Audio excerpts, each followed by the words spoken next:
Good morning मेरे प्रिय विद्यार्थियों। देखिए बेटा, अब तक हम लोग पढ़ चुके हैं बिलियन के 3 पार्ट। आज हम लोग शुरू करेंगे बिलियन का चौथा पार्ट, है ना। तो बिलियन का चौथे पार्ट में देखिए आज का टॉपिक हमारा है वाष्प दाब। वाष्प दाब देखिए है क्या, जब किसी द्रव को बंद पात्र में गर्म किया जाता है ना। जैसे मान लीजिए ये कोई बंद पात्र है, ठीक है। इसमें अगर हम द्रव को क्या करें, हीट करें, इस तरीके से किसी चीज़ से हीट करते हैं, है ना।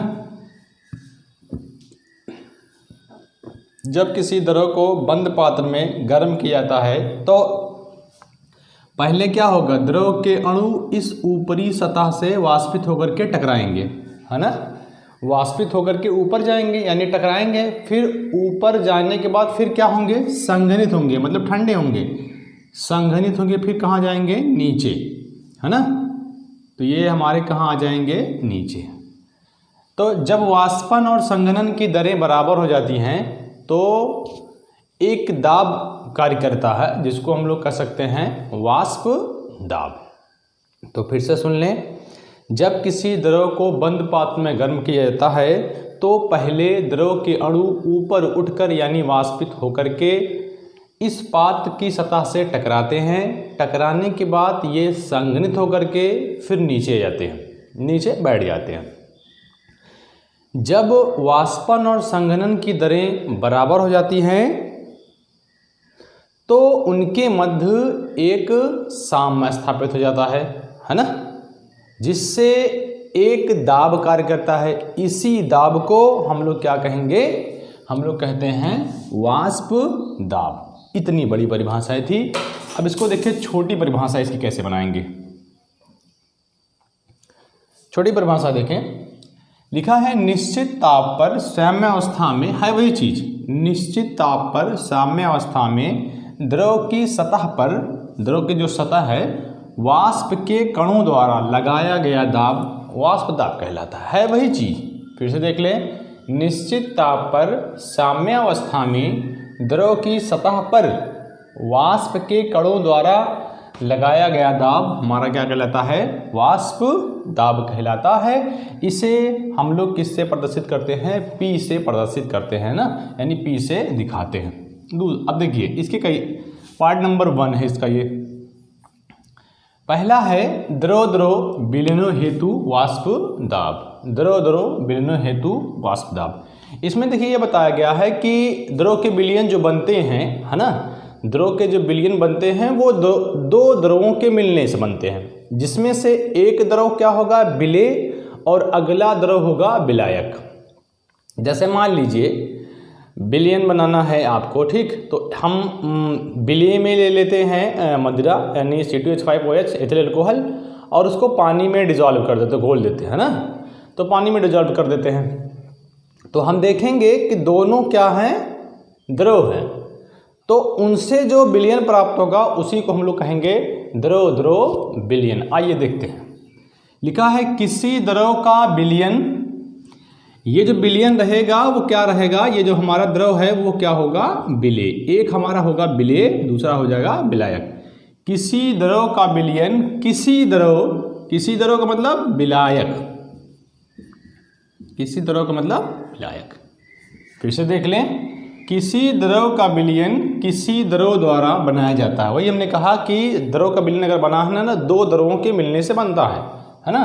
तो इस प्रकार दोनों द्रवों से निर्मित विलयन का कुल दाब, दोनों द्रवों से निर्मित विलयन का कुल दाब दोनों द्रवों के वाष्प दाब के योग के बराबर होता है।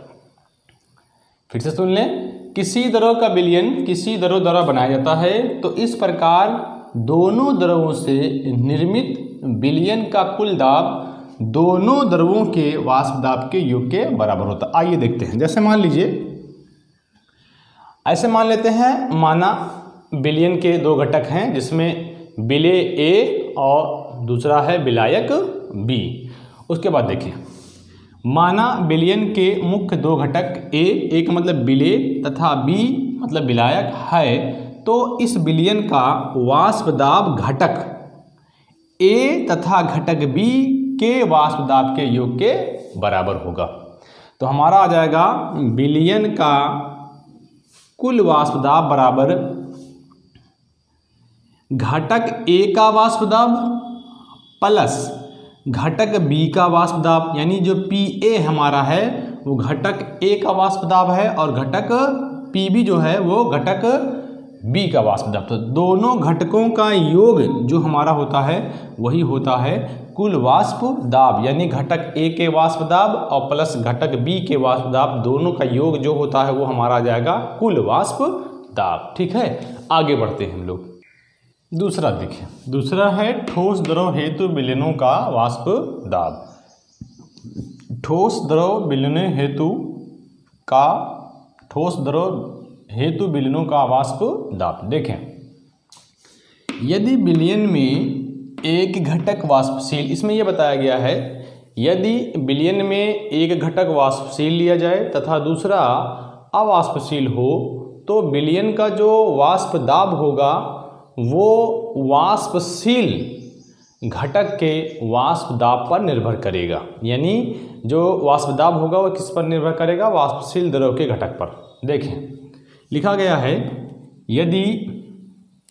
यदि विलयन में एक घटक वाष्पशील द्रव तथा दूसरा घटक अवाष्पशील लेते हैं तो विलयन का, यानी जो ये हमारा होगा ये द्रव होगा, अगला हो जाएगा जो अवाष्पशील है वो हो जाएगा ठोस। तो देख लें फिर से, यदि विलयनों में एक घटक वाष्पशील का मतलब द्रव तथा दूसरा घटक अवाष्पशील मतलब ठोस लेते हैं तो विलयन का वाष्प दाब वाष्पशील घटक यानी द्रव के वाष्प दाब पर ही निर्भर करेगा। आओ हम लोग आगे बढ़ते हैं, अब अच्छी टॉपिक पढ़ते हैं। आगे देखिए, हमारा टॉपिक है वाष्प दाब में आपेक्षिक अवनमन। तो वाष्प दाब में आपेक्षिक अवनमन को हम लोग कैसे डिफाइन करेंगे, है ना? देखिए, ध्यान सुने। शुद्ध विलायक का वाष्प दाब, शुद्ध विलायक का वाष्प दाब तथा वाष्प दाब के अवनमन में हमने क्या कहा? शुद्ध विलायक के वाष्प दाब तथा वाष्प दाब के अवनमन में जो अनुपात आता है उसी को हम लोग बोलते हैं वाष्प दाब में आपेक्षिक अवनमन। देखें,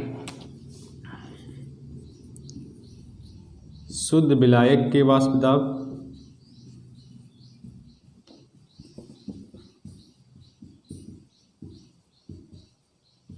और वाष्प दाब के अवनमन में जो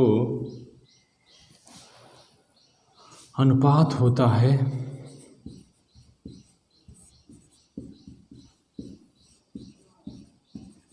उसी को वाष्प दाब में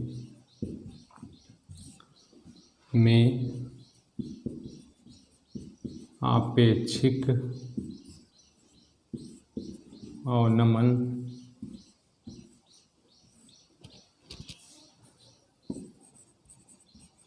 कहते हैं। तो यहाँ से हमारा फार्मूला बन के आ जाएगा वाष्प दाब का आपेक्षिक अवनमन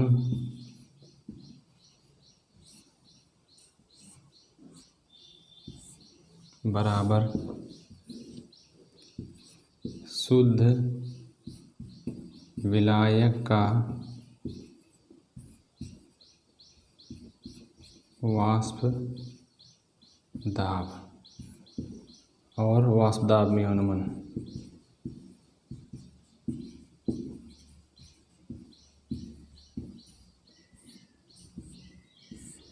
तो ये हमारा फार्मूला बन के आ गया।